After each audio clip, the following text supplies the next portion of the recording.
ನನಗೂ ಇಷ್ಟ ಬಂದಂಗೆ ಉಡಬೇಕು ತಿನ್ನಬೇಕು ಖರ್ಚು ಮಾಡಬೇಕು ಅಂತ ಆಸೆ ಇರಲ್ವಾ? ಅದಕ್ಕೆ ದುಡ್ಡು ಬೇಡವಾ? ಕಂಡೋರ್ ದುಡ್ಡೇನಲ್ಲ, ನ್ಯಾಯವಾಗಿ ನನಗೆ ಸೇರ್ಬೇಕಾಗಿರೋ ದುಡ್ಡು ಆಸ್ತಿ. ಅವರು ಕೊಡಲ್ಲ ಅಂತ ಹೇಳಿದ್ದಾರೆ. ಕೊಡ್ಲಿಲ್ಲ ಅಂದ್ರೆ ಕೋರ್ಟ್ಗೆ ಹೋಗ್ತೀನಿ ಅಂದೆ. ಸಹಿಸಕ್ಕಾಗಿಲ್ಲ ಅವ್ರಿಗೆ. ಅದಕ್ಕೆ ಫೋನ್ ಮಾಡಿ ಕಿಟ್ಟನ್ ಕರ್ಸಿದ್ರು. ನನಗ್ ಬುದ್ಧಿ ಹೇಳ್ಸೋದಕ್ಕೆ ಪ್ರಯತ್ನ ಮಾಡಿದ್ರು. ನಾನು ಅವಳಿಗೆ ಸಾಕಷ್ಟು ಹೇಳಿದೆ, ತುಂಬಿದ ಕುಟುಂಬ ಅಂದ್ರೆ ಕೆಲಸ ಜಾಸ್ತಿ ಇರುತ್ತೆ, ನಿನ್ನ ಕೈಲಿ ಎಷ್ಟಾಗುತ್ತೋ ಅಷ್ಟು ಮಾಡಿಕೊಂಡು ಸಹಿಸ್ಕೊಂಡು ಹೋಗು ಅಂತ. ನಾನು ಯಾಕೆ ಕೇಳಿ? ನಾನು ಕೇಳಿಲ್ಲ. ಜಗಳ ವಿಪರೀತಕ್ಕೆ ಹೋಯ್ತು ರುಕ್ಮಿಣಿ. ಅವಳಿಲ್ಲಿ ಇರೋದು ಬೇಡ, ನಾವು ಆಸ್ತಿ ಭಾಗ ಯಾವಾಗ ಮಾಡ್ತೇವಾಗ ಕರೆದು ಕೊಡ್ತೀವಿ, ಕರ್ಕೊಂಡು ಹೋಗಿ ಅಂತ ಹೇಳಿದ್ರು.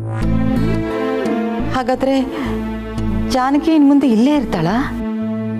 ನಾನಿಲ್ಲಿ ಇರೋದು ಯಾರು ತಕರಾರು ತೆಗಿಕೊಡ್ದು. ಯಾಕೆ ಗೊತ್ತಾ? ರುಕ್ಮಿಣಿ, ನಾನು ಫಸ್ಟ್ ಟೈಮ್ ಬಿಸ್ನೆಸ್ ಮಾಡಿ ಲಾಸ್ ಆಯ್ತಲ್ಲ, ಆಗ ನಮ್ಮಪ್ಪ ಏನು ಹೇಳಿದ್ರು ಗೊತ್ತಾ? ನೀನು ನನ್ನ ಮಗ ಅಂತ ಹೇಳ್ಕೊಳ್ಳೋಕ್ಕೆ ನಾಲಾಯಕ್, ನೀನು ಮನೆ ಬಿಟ್ಟು ಹೋಗು ಅಂತ ಹೇಳಿದ್ರು. ಮತ್ತೆ ನಾನು ಬಿಸ್ನೆಸ್ ಶುರು ಮಾಡೋಕ್ಕೆ ನಂಗೆ ಸಹಾಯ ಮಾಡಿದ್ದು ಇದೇ ಜಾನಕಿಯವರಪ್ಪ. ಆ್ಯಕ್ಚುಲಿ ನಾನು ಓದಿರೋದು ಹೋಟೆಲ್ ಮ್ಯಾನೇಜ್ಮೆಂಟ್. ಚಿಕ್ಕದಾಗಿ ಒಂದು ಹೋಟ್ಲು ಶುರು ಮಾಡಿದ್ದೆ.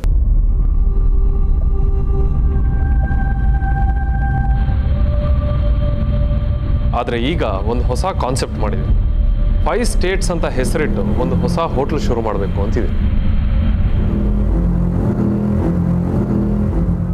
ಕರ್ನಾಟಕನೂ ಸೇರಿ ಕರ್ನಾಟಕದ ಸುತ್ತ ಇರೋ 4 ರಾಜ್ಯಗಳಲ್ಲಿ ಸಿಗೋವಂಥ ತಿಂಡಿ ಒಂದೇ ಕಡೆ ಸಿಗುತ್ತೆ ಅನ್ನೋದು ನನ್ನ ಕಾನ್ಸೆಪ್ಟ್. ಅದಕ್ಕೆ ಸಂಬಂಧಪಟ್ಟ ಹಾಗೇನೆ ಆಯಾ ಸ್ಟೇಟ್ಸಿನ ಕ್ಯಾಪಿಟಲ್ ಸಿಟೀಸ್ಗೆ ಹೋಗಿ ಮೀಟಿಂಗ್ಸ್ ಮುಗಿಸ್ಕೊಂಡು ಬರ್ತಾ ಇದ್ದೀನಿ.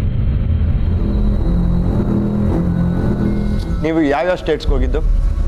ಆಂಧ್ರ, ಕೇರಳ, ಮಹಾರಾಷ್ಟ್ರ, ಹಾಗೆ ಲಾಸ್ಟ್ ವಿಸಿಟ್ ಕೊಟ್ಟಿದ್ದು ತಮಿಳ್ನಾಡು. ಅಂದರೆ ಚೆನ್ನೈ.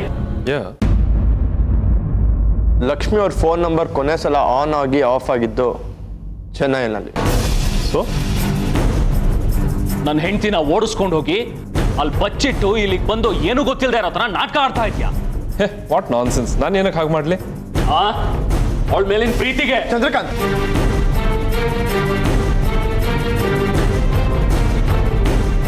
ಯಾವ ಏರ್ಲೈನ್ಸ್ ಟ್ರಾವೆಲ್ ಮಾಡಿದ್ರಿ ಸರ್? ಟೋಟಲ್ 7 days ಟ್ರಾವೆಲಿಂಗ್ ಇದೆ. ಬುಕ್ ಮೈ ಟ್ರಿಪ್ ಆ್ಯಪಲ್ಲಿ ಎಲ್ಲ ಬುಕಿಂಗ್ಸ್ ಮಾಡಿದ್ದೀನಿ, ಬೇಕಾದರೆ ನೀವೇ ಚೆಕ್ ಮಾಡ್ಕೊಳ್ಳಿ.